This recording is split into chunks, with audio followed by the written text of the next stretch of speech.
Let's discuss question number 2 of exercise 6.2. So question number 2 is in figure 6.29. Figure is this 6.29.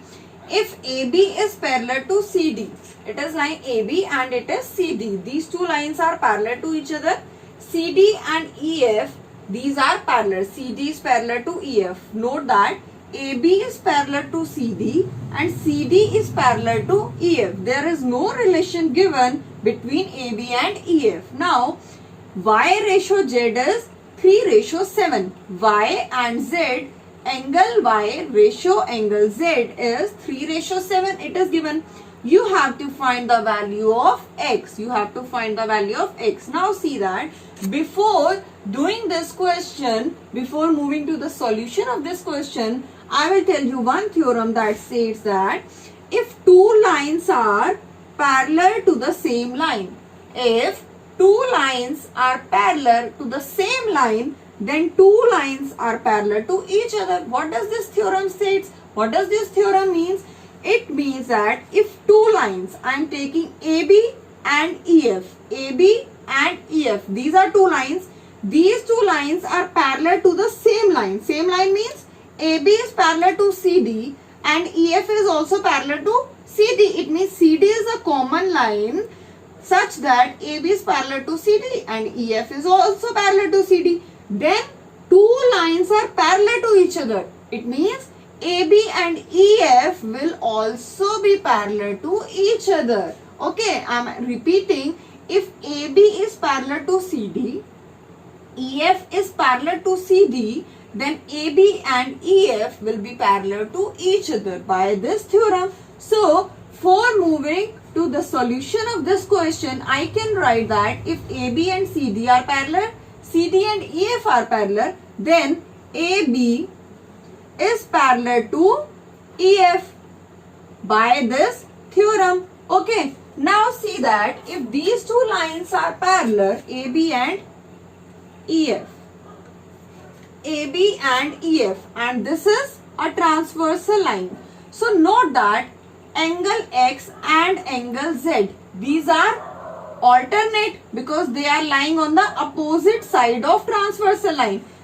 First, remove this line. Okay, AB and CD and angle X and angle Z lie on the opposite side of transversal line and they are on interior region below the parallel line, below the interior region. So we can say that angle X and angle Z are alternate interior angle, and you know that if two lines are parallel to each other, then the pair of alternate interior angle will be equal. So I can say that angle X is equal to angle Z by alternate interior angle. Alternate interior angle. Now, what is given?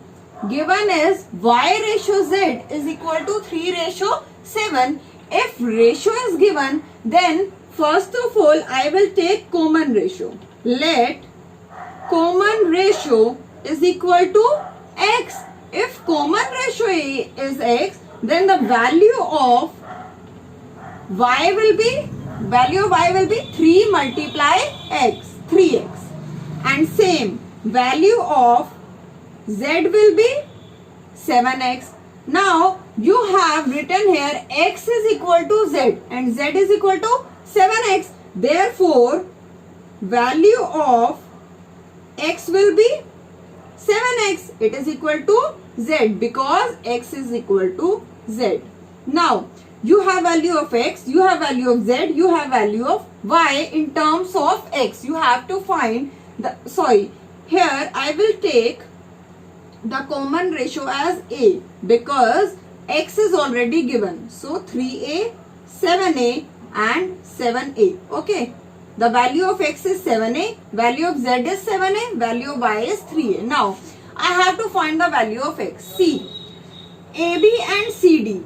AB and CD, these two lines are given to be parallel, and X and Y, they are co-interior angle. Co-interior angles means they are lie on the same side of transversal line and both are in interior region, and co-interior angles are supplementary. Supplementary means their sum will be 180 degree. So I can say that angle X plus angle Y is equal to 180 degree. And reason is because co-interior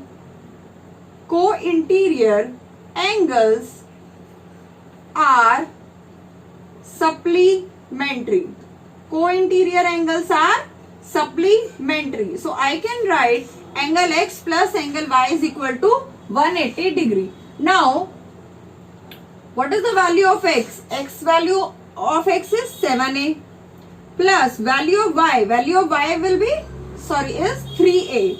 It is equal to 180 degree.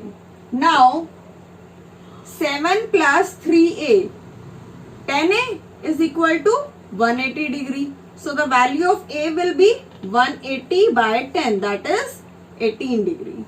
So the value of A is 18 degree, and you have written that the value of X was 7a. So 7 multiply 18, it will be equal to 126 degree. So this is our value of X. X is equal to 126 degree.